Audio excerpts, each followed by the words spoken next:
We're talking today with Mr. John Mercurio of Plainfield Township, Michigan. The interviewer is James Smither of Grand Valley State University.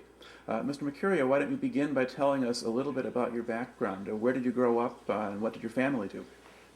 Well, during that time when I was a kid, it was the air when the airplane was becoming in its own, like Lindbergh, Mm-hmm. and then there was, I can't think of the other fellows, there was a couple of them other. Anyway, I was very impressed with airplanes. I loved airplanes. Mm-hmm. And I said to myself, if I ever want to do anything, I want to be involved in the aircraft one way or another. So that's why I started out, after I got out of high school, I wanted to be an aircraft mechanic, so I went to school. Mm-hmm. And where were you going to school to study that? It was Harttown Aircraft out there near Gratiot in Michigan. Okay. Well, then the word came along, and then so that kind of cut short. So I worked on the Cadillac. They were building tanks, and I was running the engines. They had 2 engines in each tank. And what kind of work were you doing with the tank engines? Were you just building them? We were Or? just checking out for the performance, you know. Mm-hmm. And then if we passed it, we sent them through, and they were installed in tanks. And then we all got drafted, and then so when I got in there, they saw that I had a little experience with aircraft and running engines, so I got into the Air Force. Mm-hmm.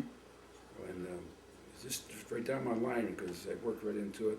Went to school, worked out real good, and my plans were I wanted to be a crew member of on a bomber, Mm-hmm. and I wanted to be a waist gunner and a crew chief. Mm-hmm. Well, we got through the school and everything, and then we were all set to go, and then we went to another exam, and he asked me if I had any health problem. I said, well, I just got I got sinus problem, man. Boy, I only known it, but I said it. That shot me down. Okay. Before we go a little bit further, let's back up a little bit. Tell me a little bit about the school or the training they were giving you, the early stages of your training. At the point when you're drafted, where did you report to when they drafted you? Oh, of course, it was Battle Creek Okay, so you went to Fort Custer? in Michigan here. Right. And then where did they send We you? went down, then from there we went to Miami for basic training. Mm-hmm. And then we went to Biloxi, Mississippi to go to school. Mm-hmm. And then after that, we were supposed to go from there to Texas for gunnery school. Mm-hmm. And then from there, go to California and pick up a bomber, and you'd be assigned to that, and you're going to be a crew and everything. Well, So how far did you get? So did you go to I Miami? got to the point where I thought I was ready to go Mm-hmm. to gunnery school, and they found out I had sinus problem. He says, you can't fly if you had your sinuses plugged up and the pressure up there is dropped. Mm-hmm. You'd go crazy. Right. You'd be no good to nobody. Okay. So I thought to myself, yeah. maybe I shouldn't have said anything. He said, but that make a difference because sometimes they put you in a tank and they bring it up to the pressure, Mm-hmm. and it would show up anyway. Okay. You're still kind of running a little bit ahead here of where we want to be. I'm going to go back a little bit. You're sent down to Miami. That's your first place you go for training. Basic training. Okay. Had you ever taken a long trip like that before? Not on a train. Okay. So what was that like? What do you remember about it? Well, with a bunch of guys, you know, we're all rookies more or less, you know. Mm-hmm. People from all over and everybody was different. There was some guys that were completely helpless. You know, Mm-hmm. mother did everything for them. Mhm. You know, they didn't know how to make a bed or do anything, and I didn't have any problem with it. And then getting used to being regimentation, telling what you do. You know, Mm-hmm. Yeah. What kind of basic training did they give you down there? this is more or less to get you in shape. Get you in shape, and we were doing a lot of. I lost 30 pounds. Mm-hmm. So they were marching you around a lot outside. Yeah, and training with rifles and all that stuff. And then later on, they gave us some basic training with infantry because they wanted you to be able, if anything happened and you had to get in line to fight, you know what you were going to do. You know how to handle a rifle and grenades and all that stuff. Okay. So then, like I said, I went to Biloxi. Went to school at 12 o'clock at night to 6 o'clock in the morning. It was just tough. Okay. And what kind of things were they having you do there? Oh, well, like he teach you about the hydraulics and teach you how to patch a blowhole. Of course, I was engine man. I worked on engines, right? And that was my specialty. And of course, you'd be able to work on an aircraft. And beside the engine, if you had to be versatile. You know? What did they think you were going to patch a bullet hole with? Well, there's a certain way to do it. I mean, you cut the hole out, and then you put another patch behind it, and then you put rivets that explode. You can't get behind it. The rivets explode, and they go like this, and then you close that hole up. And it's smooth, so there's no wear resistance. Right. And were they expecting that people would do that in midair? Oh, no. Good. Okay. No. All right. But so anyway, that was the whole gist of the whole thing, and then, like I say, we graduated from there, and then I was all gung ho. I thought, well, I was going to get my dream. I was going to go be a gunner and be a crew chief. So, like I said, my sinus problem, they shot me down. So they had my MO. My MO was, they knew that I was in testing engines and stuff like that, so they sent me up to Wright Field. Okay. That's in Dayton, Ohio? Yeah, Dayton, Ohio. And I got involved in all kinds of, like, new stuff, like helicopter. We built a platform, put a helicopter on top there, and tied it down tight, and we take turns. One guy would be in the control room, and the other guy would be in there and had to engage the rotor. And then the B-29 engine, our test cells were huge, and they were up real high like this, the platform. And we had elevators that it took you up alongside the engines you work on. And then we had special pickups on where a starter would go, so we had to use the prop. We put the prop like this, and they put a boot on there, and put a lot of bungee cord, put a lot of pressure like this, and then you have a line to it, and then you pull the line and pull it over, and all of a sudden it'll start the engine. Hopefully, start the engine. They had to put a guy in the seat and put him up there and put it on there. Anyway, stuff like that. And then,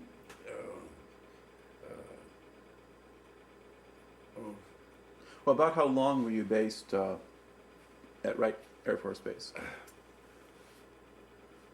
let me see, maybe almost a year, I guess, something like that. Okay.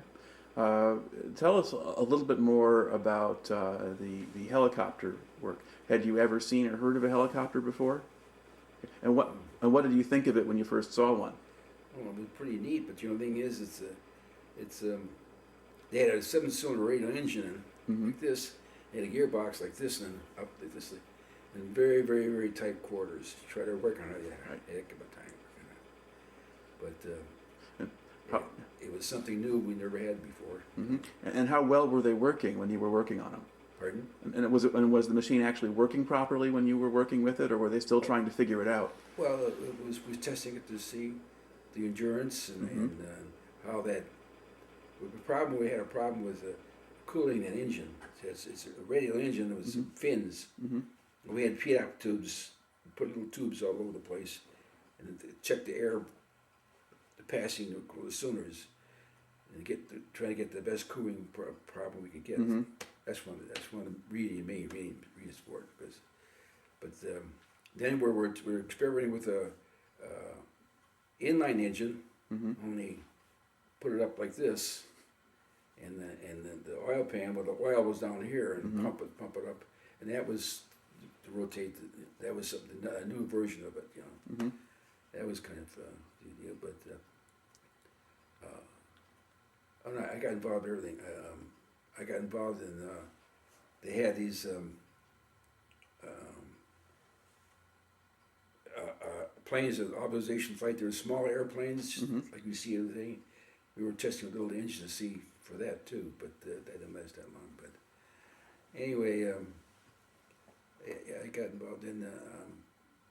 I can't think of anything else, but Were they testing jet engines yet? they were start testing jet engines. I didn't get involved in that. Mm-hmm.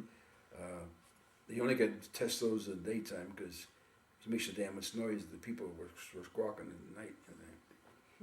Okay. And So did they have you working on a night shift then? If you said they could only because test... at nighttime, with everything's quiet. Mm-hmm. The whole city could hear that. See, Mm-hmm. it was disturbing. Then we had. Here's some of the things they had, like we had like a Messerschmitt. We had zero planes, Mm-hmm. and they were experimenting with them, and they found out that the zero was a very fragile airplane, Mm-hmm. light, Yeah. no armor. That's why they're so maneuverable. Mm-hmm. But they found that if you shoot the wing, it would wing would just collapse. So they told them the information. If you have to, shoot the wing, it'll just collapse on them. Stuff like that, see. And the Messerschmitt, it was a beautiful airplane. I tell you, everything they do, the Germans, they Mm-hmm. real fussy, But Were you able to identify any weaknesses or learn anything about the plane that was going to help our own pilots against it? I didn't understand. Well, you suggested they learned things about the Zero Yeah. that could be useful. Did you learn things about the Messerschmitt that could be useful? No, I didn't. Well, what really impressed me with the Messerschmitt was the fact that when they disconnected the engine and put another engine on, everything was with the engine, Mm-hmm. the oil tank and everything. All they had to do was put the full bolts in and Mm-hmm. plug in the plugs, and they could go. But we didn't have that. We had all these lines you had to hook up and all this stuff, and it was took a lot of time and a lot of work. See? But it was too late that we couldn't convert to that. Right. Our planes were already set up like that. Now, were you living on the base then in Dayton at that point? Oh yeah. Okay. And what was life there like? Because you were living there for about a year. Well, it's just like going to work. Mm-hmm. After you go up and go to dinner, go to chow, and if you want to go to the movie, you go to the movie, or if you want to go in town, you go in town. And a bunch of guys were all specialists. There was engine people, there was hydraulic, radio people, instrumentation, and all that stuff. It was everything had a specialty. Mm-hmm. And how were you organized? Was there a group of you working on engines, and a large group or a small group, or just one or two guys at a time? Well, no, like for instance, we used to put an engine on the stand, Mm-hmm. and you went over there and you start hooking everything up and checking, make sure everything is okay. You Right. check everything out, and then we used to mount an engine, a great big a barrel. You could stand in it. Mm-hmm. Big round tube engine was mounted there, but they had the cowling was part of the whole unit. So the reason why the cowling, because you want to get the airflow, Mm-hmm. and then we had the suction on there, just like 350 Right. miles an hour. The wind was going by it, Mm-hmm. and it was so strong sometimes that we had lights in the thing, and they had the lights with the guard. It would pull them right off, Mm-hmm. suck them right off. And we had fires, and stuff like that, and melt the engine down. And I can't think. Oh, we got involved in they were working with the first Bell Jet too, Mm-hmm. in a Bell Jet plane. And when they had experimental plane, they used to build 3 of them, Mm-hmm. because you destroy one of them, you got another one to go with, And we had some goofy looking airplanes, I'll tell you, the experimental stuff. And that was about what it was. We was working all the time, always trying to get something better. Mm-hmm. improve the engine, you know. Were you working with civilian engineers and professionals, or were these all military people? No, the military people. Yeah, Okay. well, they help with engineers, but we were all there were civil, yeah, Mm-hmm. but mostly. Well, they had civilians Mm-hmm. that ran we were running engines too, but Right. we worked with them too. But a lot of the guys did most all the stuff. Mm-hmm. Okay. And did you have a lot of officers working with you as you were testing these things, or did someone just say, "Here, go out, test that thing," and Well, leave you alone? we had a boss, you know. Mm-hmm. He had an assignment, Right. and like for instance, we built our outdoor facilities in the woods, just like they're going to be overseas, Mm-hmm. and the walls were made out of pressed paper, and they had a big barrel and mount the engine out there, and like for instance, we ran engines that we were interchange parts. Mm-hmm. This piston would fit this engine, but it wasn't for the engine. But then we had short stacks, and then watch the engine, and if the piston started burning, you would the flame would get real white, Mm-hmm. white like, you know, I mean, Yeah. bright. Very hot. You know it's going bad. And then we had I ran tests where we when you feather the propeller, the propeller goes like this. So if the engine stops, there's no resistance. Mm-hmm. If it's like this, it wants the paddle Right. causes resistance. And you would want to know what happened when you feather that prop like that. See, so you run engine 3,000 RPM and you feather the prop and it goes down to 300, Mm-hmm. and it sits there and you know. Then we release it, then it started burning and the flames come out that far. You know, I mean, it was all loaded with fuel. You know, I mean, this kept on so many cycles you did. Then you take the engine and check it out. You know, see if it was all right. And we pre-fired a lot of engines. I'm going ahead of myself. We were on the island. We used to replace the bore. They bring the bore in, Mm-hmm. and we had new airplanes, and we prepped the engine and checked everything over and give them the new airplane, and they would take it away. But sometimes we were getting bad for parts, so we would go to the graveyard and get parts from the planes were there, B-24s and B-25s.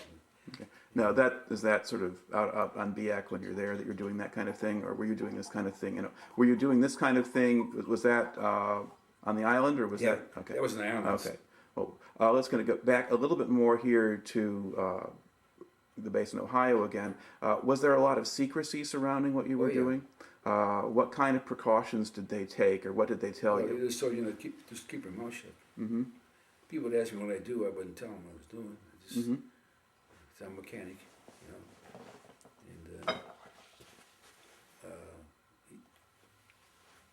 that's what the whole thing is about, you know. Mm-hmm. And you had to have a pass to get in and all that. Okay. And how much discipline was there? I mean, did this feel like you were almost working with a civilian outfit in some ways, or did everyone stick to the rules? No, you had your calisthenics in the morning, no matter how damn cold it was. You go out there doing calisthenics, you know. And I used to put my flight suit on, so they were real quick, like. Mm-hmm. And you had your before you started school, you had to pull KP duty. Mm-hmm. It might be 2 days, it may be a week, maybe 2 weeks. I was lucky; it wasn't too long. But once you start school, you relieve that duty because you're going to school. Right. And because we started school, your day was full by the time you get home, and then you had to do your calisthenics again. Mm-hmm. And it was 2 hours. Hour calisthenics and half hour running, and the other prior going through the obstacle course. Mm-hmm. And you're pretty well shot by that time, you know. And then trying to sleep during the day because you're going to school at night, Mm-hmm. and pretty hot, Mississippi. Right. But when they've got you up in Ohio, do they have you still doing stuff like that? No, or? no, because we didn't have time for that. Mm-hmm. Didn't have time for that. No, and this is when we were down in training and then going to school in Mississippi. Mm-hmm. We used to go by the instructors, the physical instructors' barracks at 11 o'clock at night. We used to throw rocks at his barracks. Anyway, yeah. So my dream was gone. But anyway, let me tell you, there was 4 of us. We were right field, and I think what happened on a Biak one night, a Zero snuck in on them. It got in. They said that they thought what happened was it got behind one of our planes, and the radar showed one that was our plane, and we still had the lights on yet. That's how early it was, but it had the lights on, and it was like a picnic for him. But he killed 135 people. Wow. Well, you saw the people down there, they were just coming out of the show. You have a movie, and real bright, and then you couldn't miss, So they lost a lot of technicians, and I kind of think that's why that's one of the reasons why we went over there, because they needed technicians. Okay. When did you get sent over to Biak? Let's see.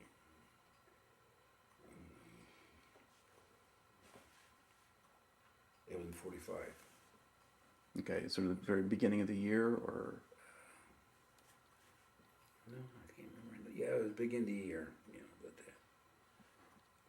Okay. it took us 5 weeks to get over on the ship, and we were zigzagging, and then we got in Salmon Island, and some of the boys wanted to celebrate where they came out on the dive bombers and fly around the ship. Getting the boys a thrill. And one of them came and he did 3 barrel rolls. He right above me. I saw him up there. And he was shaking like this. I said, "Oh my God, he's stalling." And he went like this and hit the side of the ship, and the engine went in the sailor's compartment. Wow. Good luck, there was only one guy in there killed him.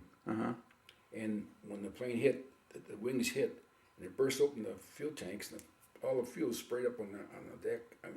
And it was, I can't understand why these guys were smoking, why it didn't have a fire, It was a miracle. Yeah. 5,000 men on the ship, Well, what kind of ship was that?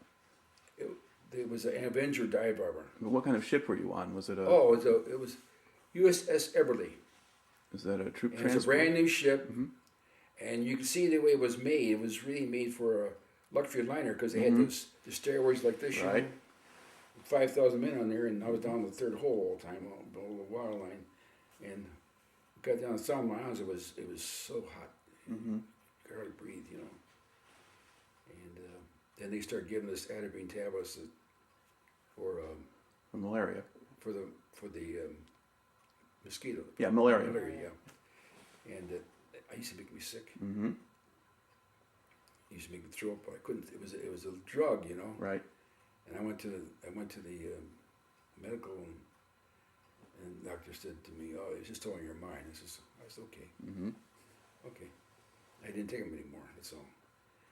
Because that was the second time I was sick call in 3 years. The first time I went there, they rushed me to the hospital because I had appendicitis. And that was one of those guys that go there cold picking, Right. Because he got a lot of that. See. Anyway, on the island the island was nothing but a big hunk of coral. It came out of the ocean. Right. It had big high cliffs and caves. That's where the Japanese were up in the caves. And the island was like a cement. You couldn't dig a hole. Right. When the guys got killed, there's 400 men got killed in the invasion, and they put them, buried them right there on the beach. Sometimes the toe would be sticking out in the water. And then later on, they had some guys come over and dug them up, and they diamonded the place and buried them, but there wasn't much left on them, to tell you the truth. Yeah. Because it was pretty hot, Okay. Can you describe the base on Biak itself? What did that look like? How big was it? We had, our area was nothing but all coral. We had all tents, and we used to take engine oil and a little bit of gasoline, and every once in a while put it on her tent because to keep it from rotting. Mm-hmm. The sun's so strong. And if you get a cut with the coral, you get an infection right away. It was terrible. Mm-hmm. And we had shoes that were they made from Australia, and there was kangaroo skin with steel heel Mm-hmm. and steel knobs on it. And the shoe would only last 3 months. The coral would cut the shoe. Right. So you had to have a new pair of shoes. Right. There was a bad thing about air raid. The guys used to run down there somewhere and go down below, and there's caves everywhere. Mm-hmm. But in the dark, you couldn't see what you're doing. You'd fall down there, you'd get all chewed up and everything. So I wouldn't do that. I used to go down and lay by the ditch somewhere, and that's all I would do. Mm-hmm. Well, how common were air raids at that point? Oh, pretty off. Where were the Japanese still flying from? They were isolated on little islands Mm-hmm. north of us, Right. north and west of us, Mm-hmm. and of course they wanted to get us because we knew we were supplying the new aircraft for them. See? Mm-hmm. And one time they used to take turns in having the guard duty. We had two hangars. The hangars were steel frames.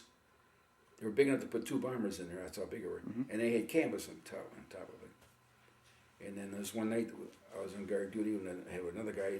They take them from different squadrons. Mm-hmm. And this guy was just scared to death. I was more afraid of him than anybody else because we were armed. Mm-hmm. Lo and behold, signal come out, air raid.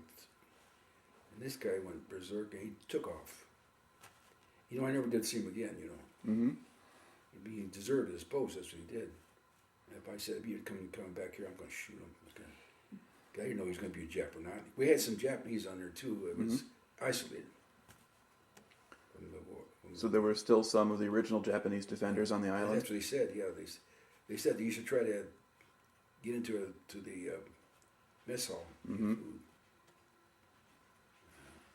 One time I got kind of lost in the jungle, and I saw this path, and I was on this path, and the path split like this, and I said, I don't know which way to go, so I don't know why, but something that made me go to the left, and then I finally got back to where I was supposed to be, but if I'd have gone the other way, who knows where I would wound up at, Well, why were you in the jungle in the first place? I wandered in there. Mm-hmm. I was on the edge, and and all of a sudden I got lost. Mm-hmm. And I picked up this trail. And of course we had natives, Mm-hmm. natives were everywhere. And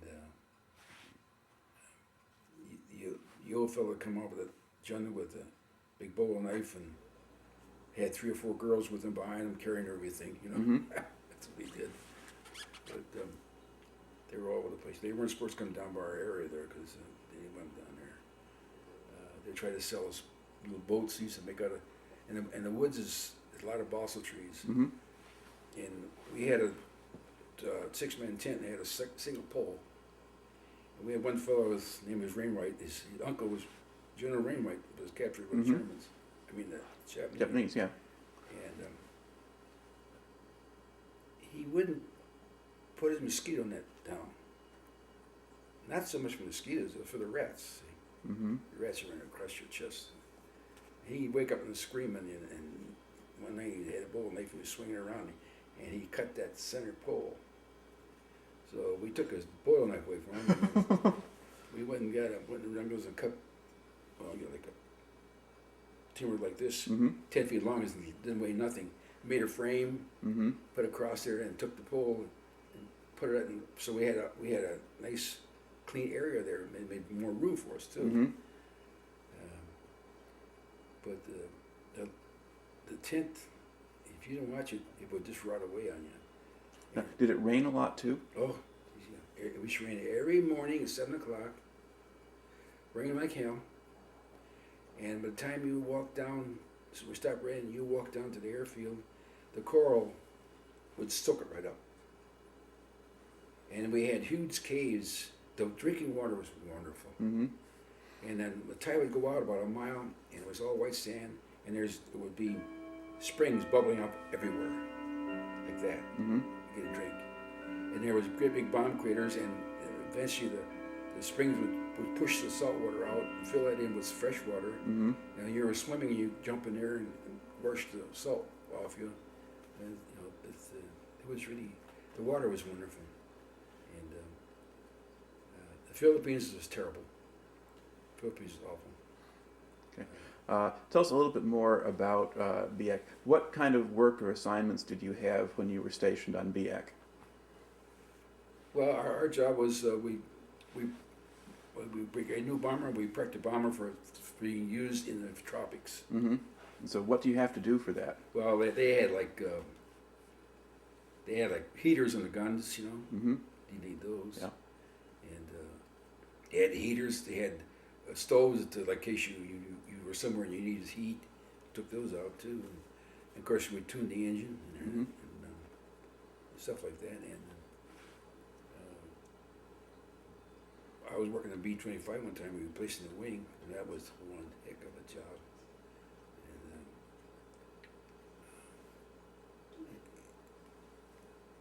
And there's always something to do. There's always some project you had to do. Mm-hmm. And Well, what kinds of planes were you working on? You had B-25s. What else was there? it was B-24s, B-25s, A-20 attack, Mm-hmm. and then I didn't work on the Black Widow because it wasn't our area there. That's what we had. Mostly 24s. I remember getting there. 24 would come in there brand new, and I'd look in there and I'd see "Made in Dearborn, Michigan." That's from my hometown. See, and we used to trade. Sometimes they had a newspaper. We grabbed the newspaper. Somebody had it, left it there. Get a treat, you know. See something from home. You know? Yeah, I don't know. How much did you get from home? Were you getting mail from home or things like that? Oh yeah, we get mail. We built a platform and put your cot on the platform and built a platform and had a shelf on top to store up there. Mm-hmm. And when you were sitting in your cot, you were sitting on the light feet on that platform, and you'd be sitting there and writing, and all of a sudden some rats would come in and start running on the room. The rats, so we all reached down and get a shoe and we had a little plaque outside and had a wet on there. Mm-hmm. But could the rats get up to your platforms up above, or did they? yeah, that's the problem. And if you had like candy bars, and if you nip them, you could eat them. Mm-hmm. Good chance. And one time the ship came in, and I went over there and I bought a whole box of Hershey chocolate bars. You know, boy. I went back to the tent. Well, I was going to have a feast, you know. And I opened that thing up, and I looked at it, and what the heck's going on? And what happened, you opened the package, the thing, wrapping, it was nothing but sugar and cocoa. Mm-hmm. It was in the ship's freezer so long, it dehydrated. Mm-hmm. I'm brokenhearted. Then later on, they started giving us chocolate bars that had like oatmeal and everything like that. It was so hard that I used to keep it in my pocket all day long on a hot day. About that time, it got soft enough you could bite into it. Mm-hmm. Like a rock. In the general, food was real bad. One time when the ship came in, we had chicken. Oh boy, we were going to have chicken. And when they cooked it, it turned black. It's been in the freezer so long. Mm-hmm. That's why you couldn't. And then they had mutton from Australia. Mm-hmm. It looked like chicken. You know, the kind of meat. You know. Mm-hmm. But it stunk like hell. I couldn't eat it. You could smell it a mile away. You know.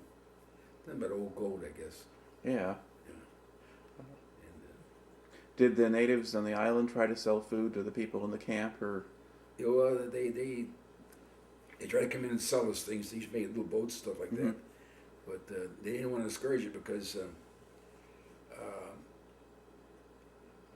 if you seen when I'm standing there with the sun behind him, you can see like with fuzz all over their skin, you know. Mm-hmm. Well, they didn't much make contact with these people at all. But you don't know what the hell you're going to pick up. And of course, we got the jungle rot Mm-hmm. on the arms, and then crotch and then your feet, and that's why I had two pair of shoes, and I would wear the one shoe and take it out and take the strings off and open them up and put foot powder in there. Mm-hmm. And when I leave to go to the morning, I would put them on top of the tent in the sun Mm-hmm. and change back and forth so that Right. you wouldn't have that problem. See, but I still got it. Mm-hmm. Now, did you get malaria? No. You weren't taking Atabrine. Did you take any quinine, or did you just? Well, you see, all that did was it didn't prevent you from getting Right. malaria. It just kept the effects down so you could keep working. Right. No, but I'll tell you what was really good. They had a crew. That's all they did. They were on the Jeep, and they had a tank, and every little pond, Mm-hmm. water, they would spray it. Mm-hmm. That would keep the mosquitoes from breeding, see. Were those the same ponds you got your drinking water out of? No, no, no. These are just water in the road. Oh, okay. See, yeah. Oh, the water, those caves to be, it was so deep, Mm-hmm. you couldn't see bottom. It was beautiful. Mm-hmm. And I could see where that water all filtered down through there, you know. Right. And then, but if it was raining and you had your poncho, it didn't make any difference. You're going to get wet because it was so hard, you know. Now, did all of the rain and the heat, did it make it harder to keep the aircraft operational? Did you have any extra problems just keeping them going because of the conditions? What's your? Did you have, with all the rain and the heat and everything, did that make it harder to maintain the aircraft? Well, if you were out there working a craft and it started raining like that, you had to get inside. You couldn't work. Mm-hmm. It was this blasting, you know. And then you had to wait till maybe 15, 20 minutes, and then it was Mm-hmm. like that. See. Now, let's see. But we had.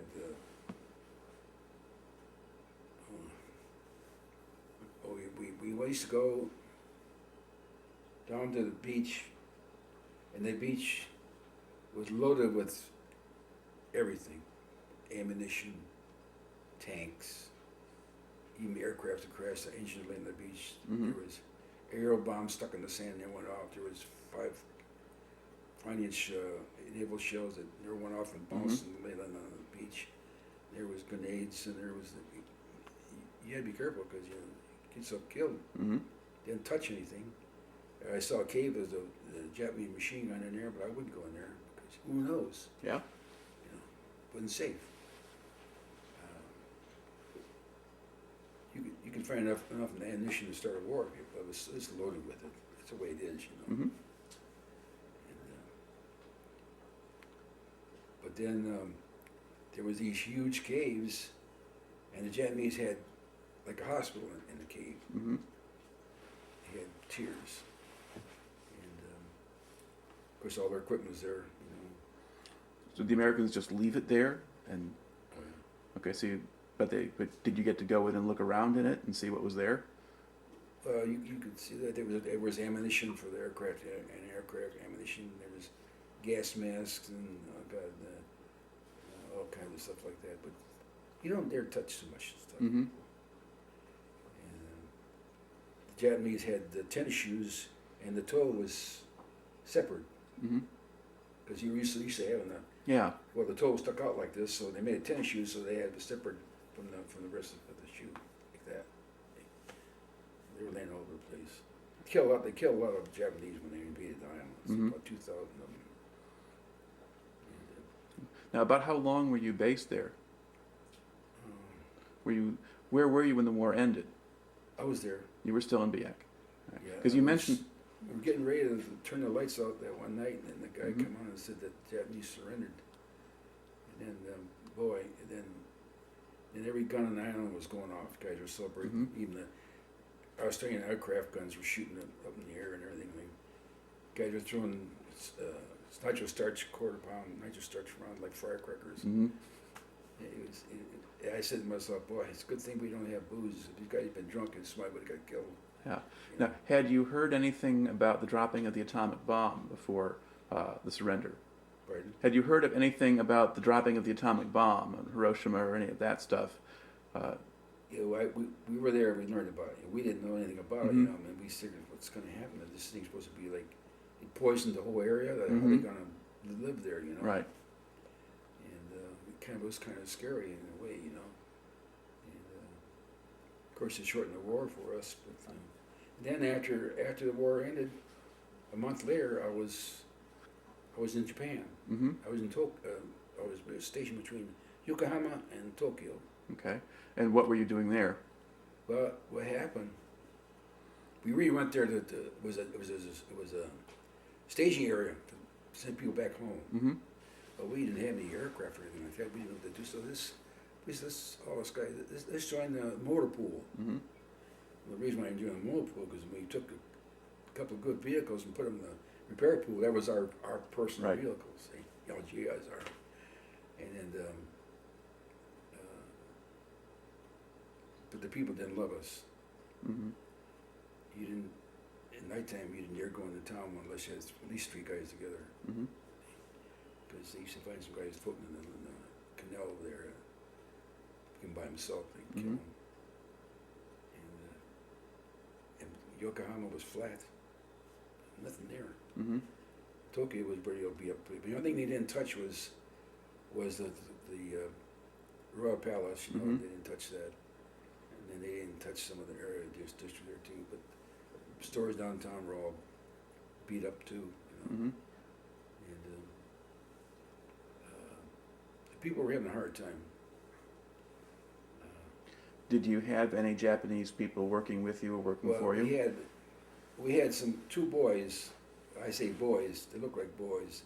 They're probably about 20 years old, but look like boys, you know. And they were working in the mess tent. And when we first came there, they were real skinny. And by the time I left 3 months later, they were like this. They were eating good, you know. Yeah. And they used to have rice, and you want to know what rice? I said, no, I don't want rice. You don't want rice? You know, that was their favorite food. Right. But the poor people, you see them eating, they have a fish head, a little bit of rice. That's all they had, you know. And one time we got on a streetcar, and boy, it smelled bad. And these people, they take a fish and they cut a strip, they roll it up, and put it in their pocket, and then they put it out and take a piece off and eat it. Well, it's all that fish, you know, everybody had fish on them. And if you see a fish drying on a line, like a clothesline, they take the fish and dry them out on the line. Right. So this Japanese professor, we had a professor that, he was a professor, but he has no place to teach school, so he was our dispatcher, and he could speak English, and he started teaching us how to talk Japanese a little bit. And then I said to him, I was down the waterfront, and I said I couldn't understand what those people were saying to me. He says, it's just like they do the language, our language, just like the people in Brooklyn do the language. You know, you say it. Yeah. That's why bad language, and because the language in Tokyo was a high class. And then we used to go and get a haircut, and these little girls used to teach us how to sing songs, and they always laugh like I couldn't figure what the hell is I laughing about. You know, what's something wrong? So then later on, I found out that what they were teaching us to sing was like patty cake baker's man. See, that's why you make a fool out of us. You know? So, but the ordinary person, I met a woman there. She lived in Chicago, and then her husband wanted to go back to Japan before before the war started. Yeah. And she was ahead of all those girls in the department store there, and she said there was people didn't have nothing to say about it. The warlords and all that. Get them all riled up, but it was a mess. It was a mess. I was there 3 months, waiting time to go home. Yeah. While you were there, you said you're in the motor pool, so you had access to vehicles. Did you go looking around beyond the Tokyo area at all, or to see what else was out there? No, we had the weapons carrier and jeeps. And one time we were going to go to Hiroshima, and but we had to go through the mountains, and we started out, but it was too much for us, so we couldn't do it. Too far. The vehicle wasn't that good for it. See. This is why we didn't go, because I guess maybe it was pretty. It was pretty hot by that time. You know what I mean? There's still a lot of radiation around. You know? Well, quite a few people did go down there. It was sort of a tourist attraction at the time. Or, Yeah. I've talked to plenty of people who wound up there after the war, and they'd make a trip down to Hiroshima or. See, that wasn't too long after that. That Yeah. was still about a, Mm-hmm. so I was so happy to get home, but we got on the ship and come there, had a terrible storm, and it was really bad, I'm telling you. Mm-hmm. We had one of those ships built by Kaiser. Was there was no So you had a Liberty ship. there was no bulkheads. Mm-hmm. If you got a hole over here, it's going to fill up right away. And one of the thing was going to, well was going to break or something like that. And they were fellows are gambling. They had Japanese money, American money, Australian money, Netherlands money, and French money. And playing blackjack, you picked the table, you had your money, you know. Mm-hmm. Then we got back in the United States, they would only cash $50, whatever it was, that was it. Mm-hmm. So these guys had thousands of dollars of Japanese money. What are they going to do with it? You know, they're trying to get around and sell it cheap, you know. Right. They got stuck with this thing. Serves them right. You know. You had mentioned a while ago, you're talking about sort of the water on Biak, and then you're talking about the Philippines. The Philippines. Yeah, Were you stationed there at all? Well, we got off the ship and we stayed there for about 2 weeks, Mm-hmm. waiting for assignment. Right. And we were in a coconut grove, beautiful coconut grove. But the water was horrendous, and I couldn't drink it. And I used to have these little Philippine boys come and they used to go up the tree and get me a cup coconuts, you know. And I used to give them tins and topos, and they used to laugh like hell. I said, either they're laughing because I'm too cheap, or I'm giving them too much. I don't know which, you know. So, but anyway, I used to lop that off there and drink the milk. Now, do you know where you were based or what island you were on in the Philippines? It was Leyte. Okay. Leyte, yeah. And but it was skis were horrendous. It was terrible. You stirred the ground, and it was decayed Mm-hmm. ground. You know, Right. dirt. But the spot we were in there was pretty. But I was glad to get out of there. Okay. Now, did you stop there before Japan or after Japan? No, we stopped before the war, but we stopped there and got assigned, and we went down to Biak after that. Okay. See, So you were Lady first and then Biak. And then, and okay. we were flying from the Philippines, Mm-hmm. go to Biak, and you're going along your over Coral Sea, you know, out of nowhere, the damn engines quit on us. You know, Mhm. I said, oh my God, I come here how many thousands of miles to go get a drink, you know, go down and drink. Mm-hmm. And what happened, see, these guys were flying so much, they get careless. Mm-hmm. And they forgot to switch your tank over, and it ran out of fuel. Mm-hmm. What kind of plane was that? It was a C-46 Mm-hmm. troop plane, and so once he figured what was wrong, and then they got the engine, but you could get too cold, you know, the engine was sitting there going like this. Mm-hmm. And then we landed, and just as we landed, we started slowing down a bit, and the damn tire blew. But that tire would have blown before with high speed. We didn't know what the hell was going to happen. I said, wait a minute, you know, when are we going to get out of this damn place? You know?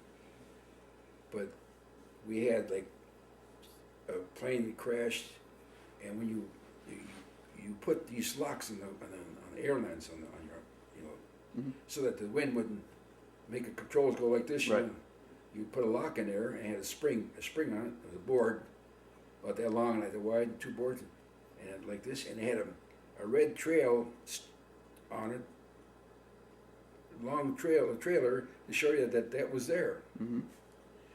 These guys took off on the plane, and they used trim tabs to take off, and then they had no control, and down they come, kill them all. Mm-hmm. See, pile of air. Mm-hmm. It's Well, like- were the pilots being overworked or made to fly too many missions too quickly? They or- just, yeah, see, like this, we were flying over there from Philippines, and they had to avoid all islands because the Japanese, if they're shooting at them. Right. So we had to avoid all islands. That's why we're out in the nowhere. Out nowhere. Mm-hmm. You go down, you're 300 miles from land, maybe more. So, That's what those pilots were complaining about. The pilots said, "Here, we're being shot at, and they won't give us the brightest star." Mm-hmm. So that was their problem. But Now when you're on your way home, and after you kind of make it through the storm and the ship still holds together, did they send you directly back to California, or did you stop in Hawaii or anywhere else on the way back? no, we were heading for where is it, Tom? Portland? Where is it? Oregon? Yeah. We were heading for that. Mm-hmm. And then all of a sudden we turned and went along the coast and went south. Mm-hmm. Well, what happened? They had a earthquake up in Alaska, Mm-hmm. and they were afraid of what do you call that? The waves. Tidal wave? Yeah. Yeah. Tsunami? So they, so they wanted to get. So they turned us down. We went down south. We finally wound up in San Diego, Mm-hmm. which was okay with me. Yep. And then they took us on a train and took us to the big camp in the desert somewhere. You know, I gotta tell you this. Well, we in the mess hall, boy, oh boy, we haven't had good food for a long Mm-hmm. time. I heard these guys were on the serving line. They're all white, chef's clothes and Mhm. the hat, Mm-hmm. big guys. Well, they were German prisoners, Mm-hmm. and we looked like a bunch of bums. And these guys were, Yeah. yeah, they had a really good. It was what did they go home? Anyway, your eyes are bigger than your stomach, and you want steak, you want this, you want that. You could eat it. Mm-hmm. You were starving. So then from there we went from there to Battle Creek, Michigan, Mm-hmm. and left there. And they discharge you from there. One of the things you mentioned before we started the interview, we were talking about when you were testing aircraft and so forth, you were talking about testing sort of fuel capacities or ranges for B-25s or the running lean. Can you describe what that was a little bit? Well, they wanted to go further, to hit new targets in Germany, but they Mhm. couldn't because the plane didn't have enough fuel. So by leaning the engine out real lean, Mm-hmm. you saved fuel, and they were able to fly much deeper into Germany, Mm-hmm. burn targets that Germany never thought they would reach. Mm-hmm. But they're doing this, but we make sure that the engine wasn't damaged. Mm-hmm. It was okay. That's why I said, go ahead and do it.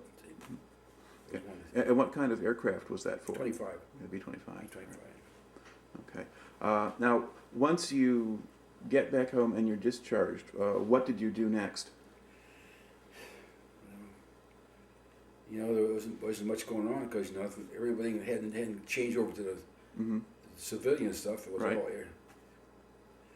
But I looked out. I got 2 jobs the same day. Mm-hmm. I got a job from Ford and I got a job from General Motors. So I took the job from Ford because it was close to me, and now that I like Ford anyway. Okay. So then I worked on the dynamometer testing engine. Mm-hmm. Or testing engine, that was old man Ford. The old man Ford, that was his project. Mm-hmm. And it was aluminum engine, 5-cylinder. And it was the roughest thing I've ever seen in my life. But when a poor old guy died, the engine was gone. Mm-hmm. Get rid of it. So then we started testing it. There, that time, I was in the motor building, and there was a line down there. We pull an engine off the line, take it apart, and put in special rods or pistons, something like that, and try it out, and test it and see if it was in more performance. And we used to take the engine apart, and it'd be like piston rings, that much broken, they put them through anyway. Mm-hmm. Some poor guy's gonna get a oil pumper, Mm-hmm. and this is the problem where they had people doing that job. And so then Henry Ford built this brand new testing facilities. It was a state-of-the-art test facilities, and it was 16 test cells. Oh, it was beautiful. Mm-hmm. And I got signed over there, and boy, it was really nice. And that was his project. Mhm. He used to come over all the time, checking it. He started my boss crazy because he would go down in the basement and come up, and the boss would be there. We had one test cell as for an office because we hadn't had an office yet. He'd be standing looking in the window, and then he'd look up there as a report looking at him. Mm-hmm. But There were a bunch Then- of guys from Wright Patterson there with you? pardon? There were a bunch of guys from Wright Patterson there with you? Well, see, this is what's good about when I went over there was these guys were the diamounter in Wright Field. A lot of them worked for Ford, and I knew a lot of the guys. Mhm. Worked come in real good,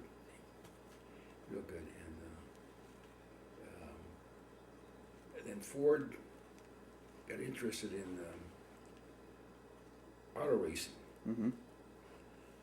So we took one of our 292 engines, cubic engine, and put special rods and fuel injected it and all that. Got it up to 450 horsepower. Mm-hmm. Well, our car came in second, but it wasn't just quite enough power for that. The Offenhauser was a standard Mhm. engine. And so then they got on the board, and then 8 months later, that engine came over. It was 600 horsepower. Mm-hmm.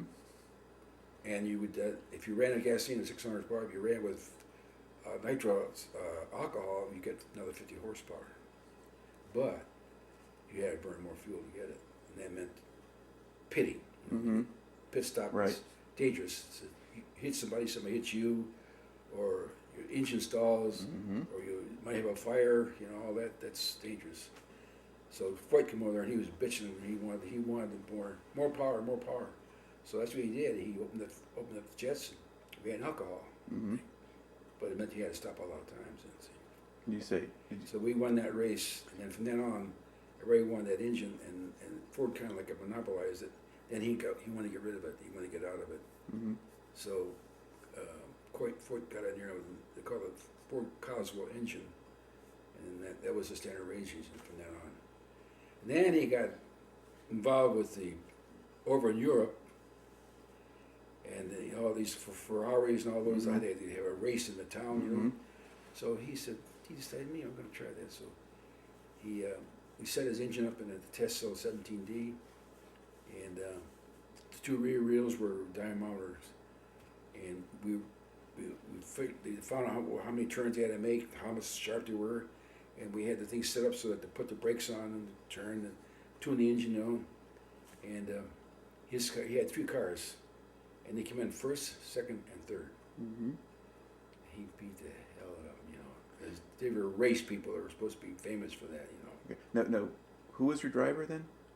Drivers, I don't know. I can't remember. AJ Foyt? Yeah.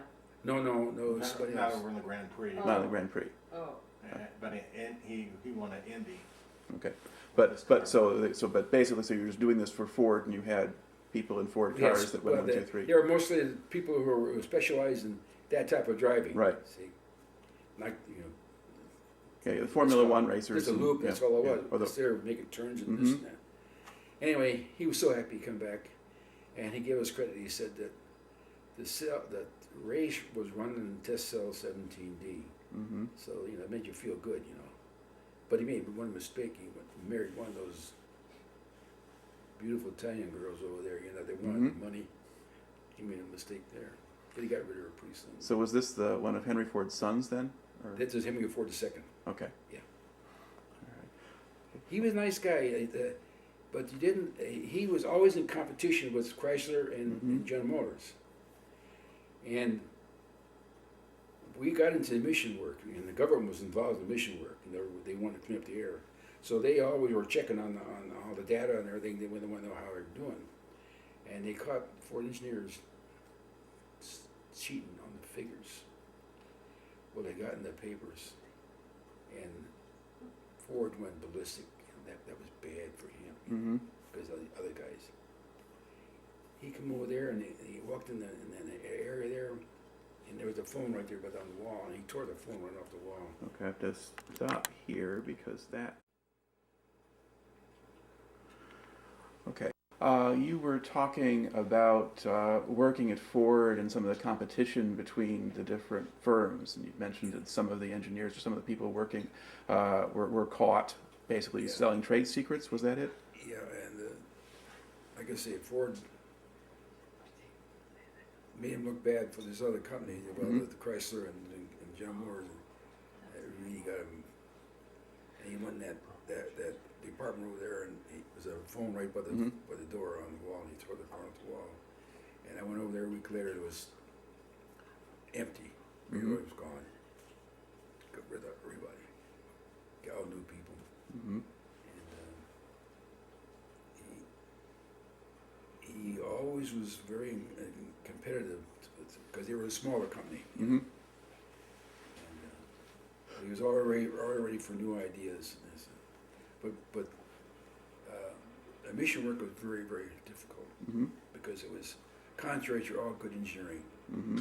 Because, like for instance, the principle was the exhaust, get rid of it. Mm-hmm. But then when you go through the muffler, it's a little bit of resistance. Mm-hmm.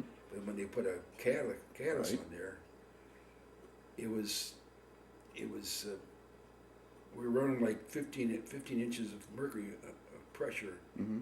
It was so blocked up. They had this little opening like this. Mm-hmm. That's why they put 4 and 6 valves, more valves to let more area out. See, and then we first changed over from leaded gasoline to non-leaded gasoline. The poppet valves, go up and down, but they turn too. They twist. Mhm. And the lead and the gasoline the lead was lubricant, Mm-hmm. and it would lubricate the valve stem and also lubricate the seat. And what happening, that wasn't there anymore, and the valve was hard steel, and it was chewing into the cast iron seat. Mm-hmm. They couldn't ruin it, so they had to go ahead and put inserts in there, which is extra. Anything like that, any extra cost, that's hurts them. Mm-hmm. A nickel here, a nickel there, that's a million cars. Mhm. So it was, mission work was tough. It was tough. And, we had these analyzers from Japan. They cost $100,000 a piece, Mm-hmm. and they only last 2 years because the government want more smaller readings. They Mhm. want a reading that when you're idle, what the mission would be at idle. Mm-hmm. So we had to design new Mhm. analyzers for that too. And we had all these different gases. We used to use the gases to zero the engine, the analyzer out, like carbon dioxide or the nitric oxide, Mm-hmm. so many parts per million. You put that into in there, and it would make it read that. And that was zero. You'd zero it out, and so you know you're getting a good reading. So, but it was boring work. But what was fun was when we were in a racing program because money was no object. Getting you wanted. Did they send you around to where the races were, or did you just stay back and? What's that? Did they send you to where they were running the races? Did you get to go to any of the races, or did you just stay home? We were just running the engine over there, and they were the drivers were coming over there and checking their engines, and because they're always screaming about one more power. Mm-hmm.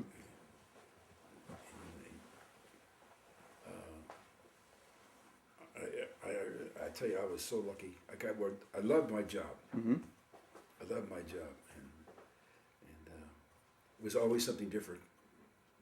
Always something different. We had like a cheap engine, like a military engine.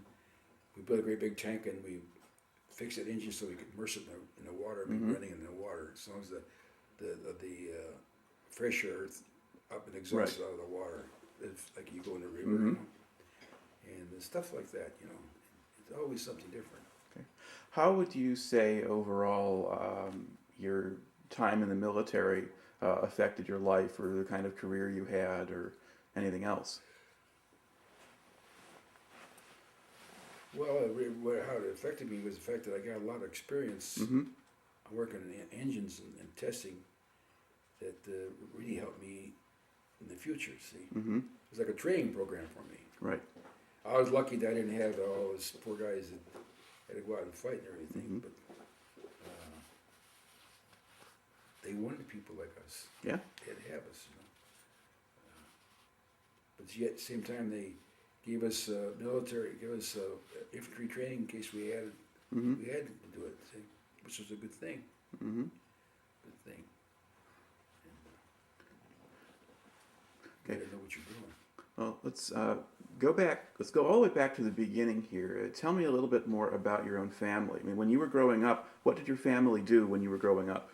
What did your parents do? Well, my parents, you know, my folks, my mother was born in Italy, you know, Mm-hmm.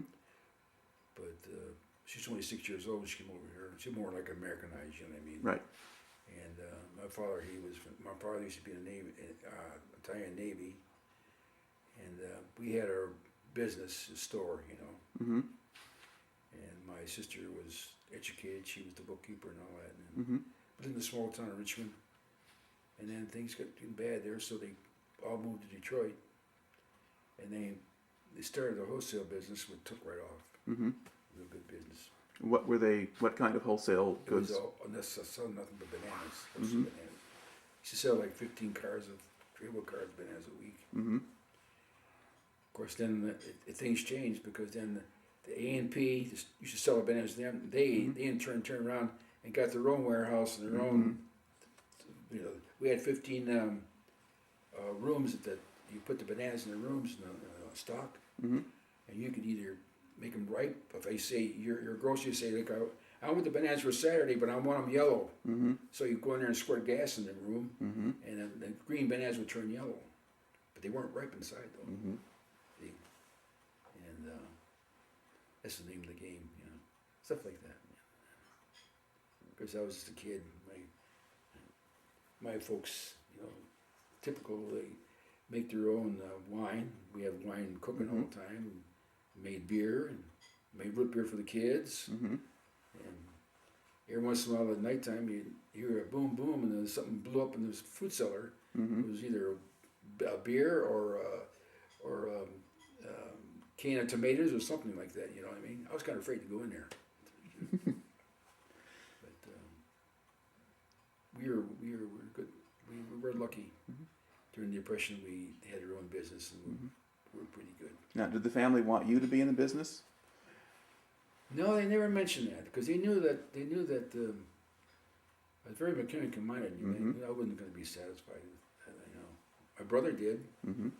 My older brother did, but that wasn't my cup of tea. You know, I wouldn't have been happy at all. And I wasn't a businessman. Mm-hmm. Aircraft engine, my stuff. Well, that's about all I can tell you, I guess. Okay. We've got some family members here. Are there other incidents or things that you remember from his story that he hasn't told us here yet that you might suggest? When you were a chauffeur in Japan to a officer. Yeah. Well, when you were in the motor pool, your job was if somebody gets a call. We had an airfield about 20 miles from Tokyo, Mm-hmm. and some officer comes in, you had to go and pick him up.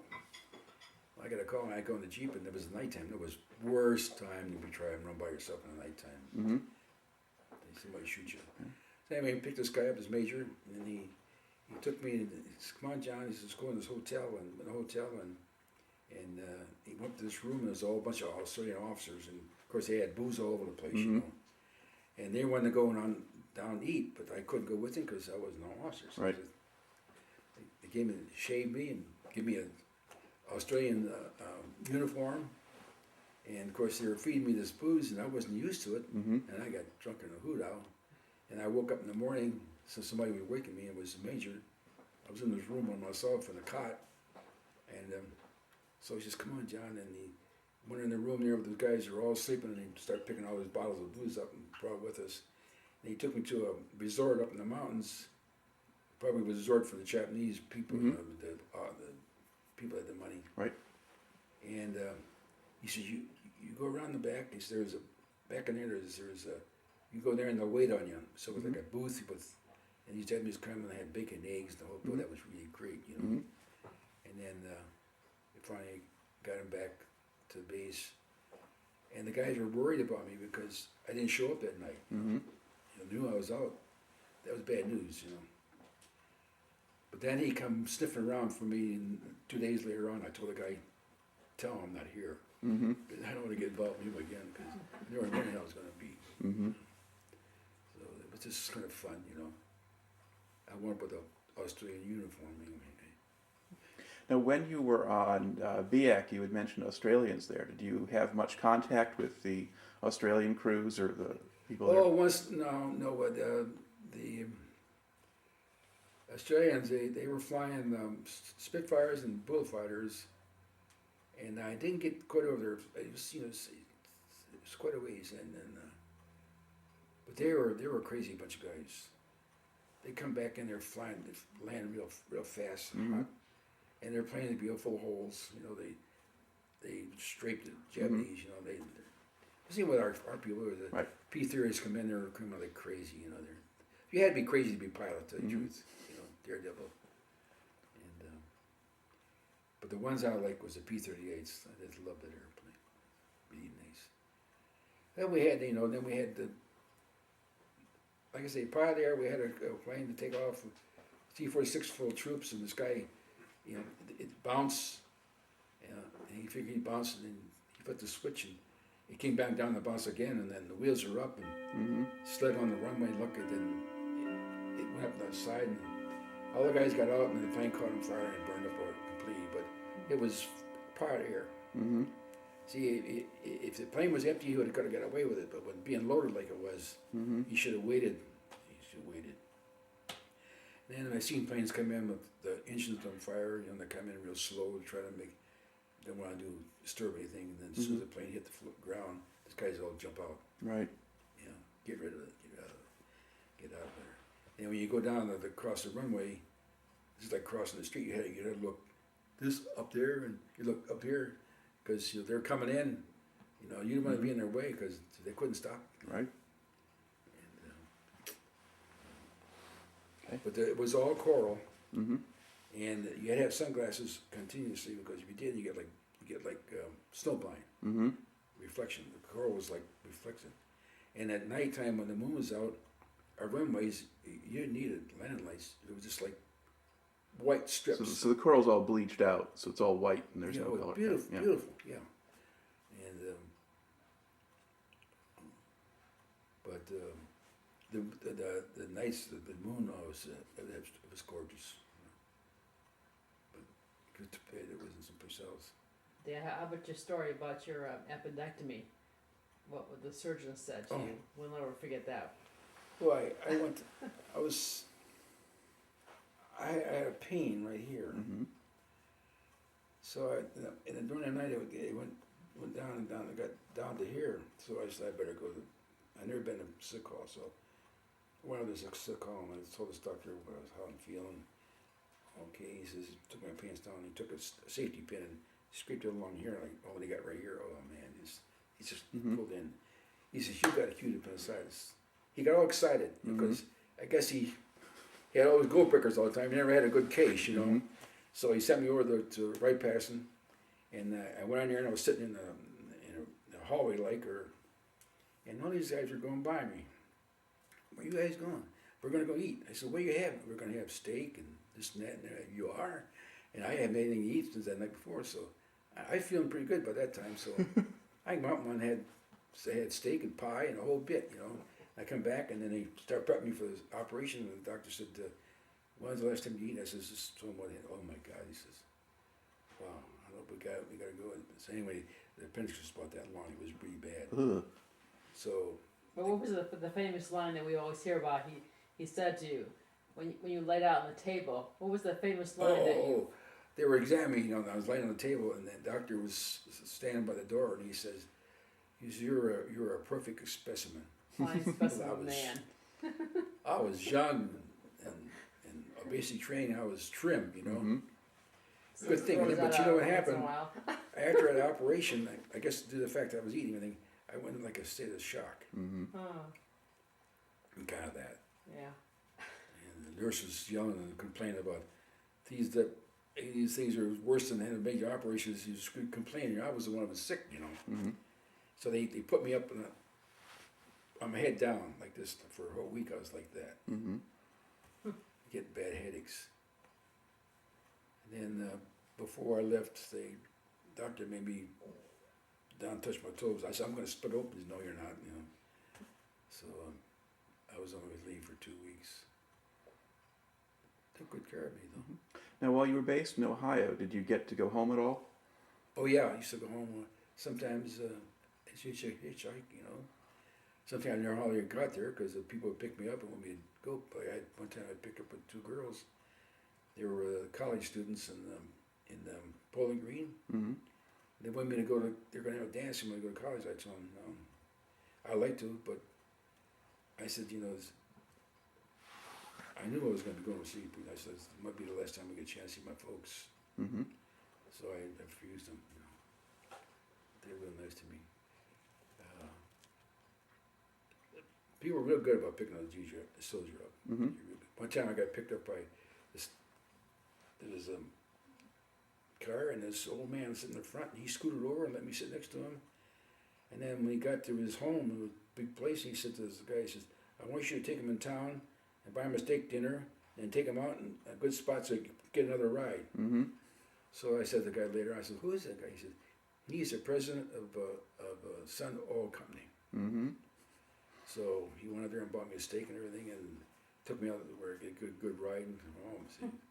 And another time I met a man who was governor of Ohio.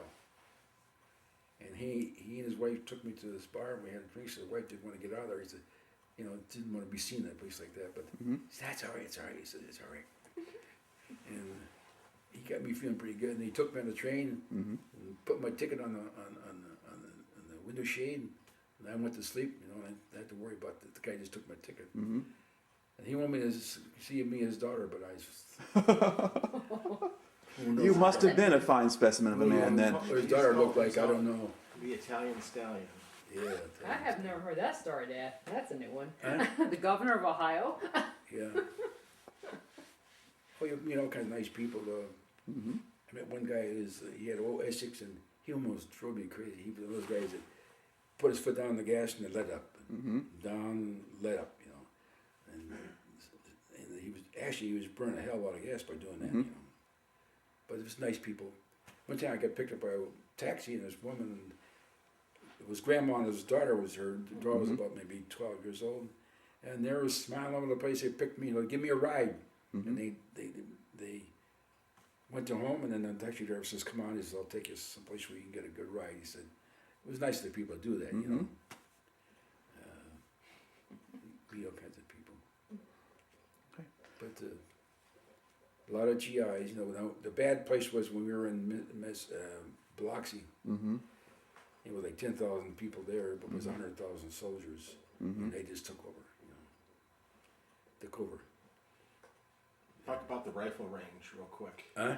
The rifle range and the guys that had never shot a Oh yeah, rifle well, it's before. like see, yeah, these guys were all in the barracks. They were talking together, and then I said, "What's going on here?" He said, "Oh, we're gonna send so and so. They're gonna buy a Kotex so we can put it on our shoulder so the rifle won't hurt us. Mm-hmm. Pat it." Yeah. I said, "You guys are nuts, you know." I said, "Just hold it. It's not that's all. It won't hurt you." Because they had no experience. And then when they on the range, you go to say unlock your pieces, and instead of unlocking the trigger, they hit a thing, and the clip would fall out. They didn't even know it. And they took the first shot, and then after that, what's supposed to matter? You know, there's nothing there. So then, when I was shooting this, to get 10 shots on this target, and I aimed the bullseye, and the gun was so off so bad, they're up here. Mm-hmm. So when I was shooting for a target for a score, I aimed down here, and here the target was here. Mm-hmm. Well, the target was like this. I took it to the sergeant there, and he says, "My guy," he says, "you know, I never seen a score like this in my life." He said, he congratulated me. He said, "You know, I never anybody shoot like that." I didn't tell him how to go through it. You know? So I got an expert rating on it, Yeah. because I love to shoot. Now, did you get much of a chance to go hunting or shooting when you were a kid? No, So. I didn't have no time for that. I used to go, sometimes I go home, I used to bring some shells for some of the guys that were civilians working there, Mm-hmm. give them to them so they could go hunting if they wanted to. You know. I didn't know gun, I had nothing. Mm-hmm. They didn't have time for it anyway. Yeah. every chance I had, I used to go home, but if I could, but But did you hunt, were you hunting, did you go hunting before you were in the service? in the service, Before you were in the service. oh, yeah. Yeah, Yeah. you're a hunter. Yeah. You've been hunting Because for a long time. Richmond's a small town, so you can get out and find something to hunt. And were the guys who couldn't shoot, were they like all out of Detroit or the cities? You're talking about the guys who didn't know how to use a gun. Yeah. And where were they from? Everywhere or? Everywhere, yeah. And you know, the funny thing, you know, like, they needed clerical people. Mm-hmm. And Dayton was near Ohio. A lot of these girls from the small towns got down and got a job. Well, they never been away from their home, from their parents, and they went wild. Mm-hmm. They went wild, I tell you. They're a wild bunch of people.